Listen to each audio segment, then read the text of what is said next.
এ দেশ সাধারণ জনগণের দেশ। তোমরা রাস্তায় এসো, তোমরা গুলি খাও, তোমরা হাত হারাও, তোমরা পা হারাও, তোমরা জীবন দাও, তখন তোমাদের বাংলাদেশ। আসসালামু আলাইকুম প্রিয় বাংলাদেশি সাধারণ মানুষেরা, আপনারা কেমন আছেন? ভালো আছেন? এই সরি, আপনাদের বাংলাদেশি বলছি কেন? আপনারা যারা বাংলাদেশের সাধারণ একটা ভোটার আইডি কার্ড নিয়ে, কিংবা আমরা যারা প্রবাসী আছি, আমরা যারা বাংলাদেশের সাধারণ একটা পাসপোর্ট নিয়ে বিদেশের ইমিগ্রেশনে এসে বাংলাদেশি দাবিদার করি, আমরা তো বাংলাদেশি না, আমরা হলাম বাংলা ভাষী। বাংলাদেশি কারা? যারা লাল পাসপোর্ট, কূটনীতিক পাসপোর্ট নিয়ে বিদেশে ইমিগ্রেশনে দেখায়, এরা মূলত বাংলাদেশি।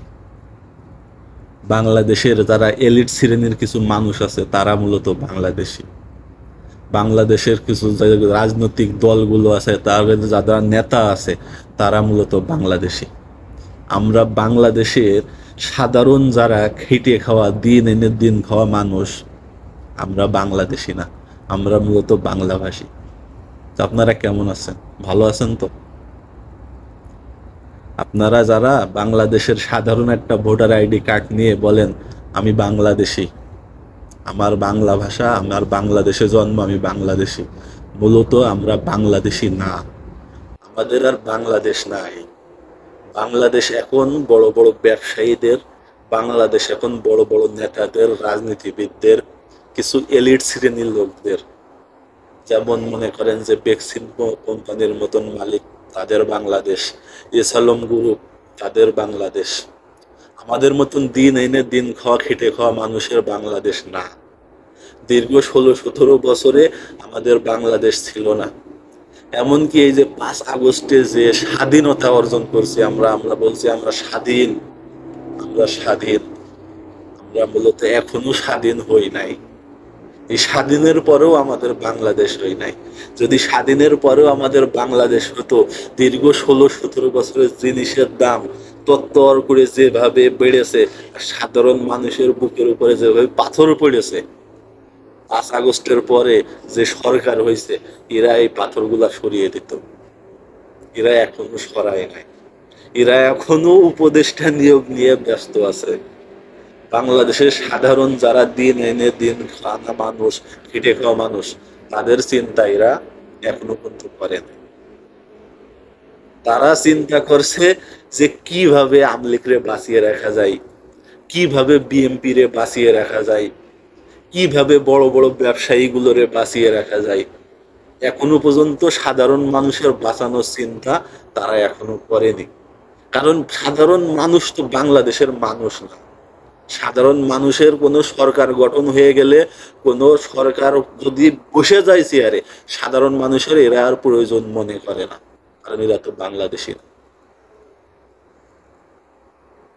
কারণ আপনার প্রয়োজন হবে কোন সময়?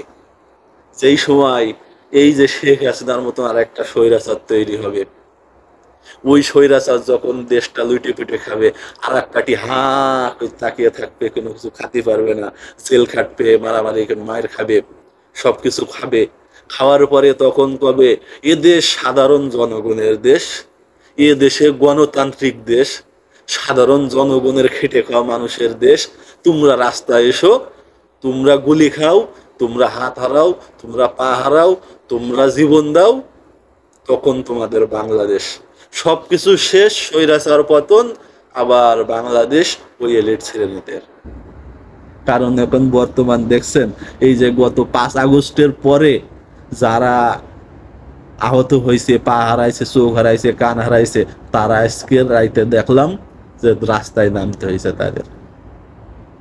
তাইলে এই যে বাংলাদেশ আপনি আমি দাবি করি, এই বাংলাদেশ কি মূলত আমাদের? এই বাংলাদেশে যারা আসে সরকারে, তারা কি আমাদের চিন্তা করে? আমাদের চিন্তা করে না।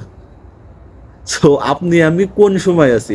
যেই সময় আন্দোলনের সময় আছি, জীবন দেওয়ার প্রয়োজন হয়েছে, সেই সময় আপনার আমার বাংলাদেশ সাধারণ খেটে খাওয়া মেহনতি মানুষের বাংলাদেশ। তাছাড়া আপনার আমার বাংলাদেশ কোনো সময়ই নাই, কোনো সরকারের আমলেই নাই। আসলে খুবই আফসোস যে আমাদের বাংলাদেশে নেলসন ম্যান্ডেলা তার মতন একটা নেতা বাংলাদেশে জন্ম হয়নি।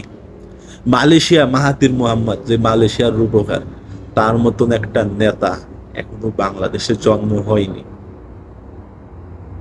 আর বাংলাদেশে যদি এদের মতন নেতা জন্মও হয়, এই এলিট শ্রেণীর মানুষগুলা সেই নেতারে ওই চেয়ারে বসতে দিবে না। কারণ দেশটা তাদের, তাদের বাপের, তাদের ছেলেপিলেদের, সাধারণ মানুষের দেশ না।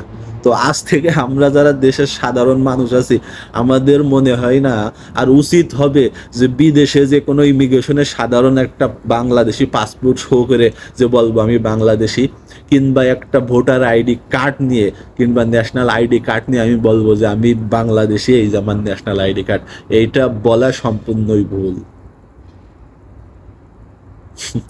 বাংলাদেশ মূলত আমাদের কোনো সময় ছিলও না, ভবিষ্যতে আর হবেও না।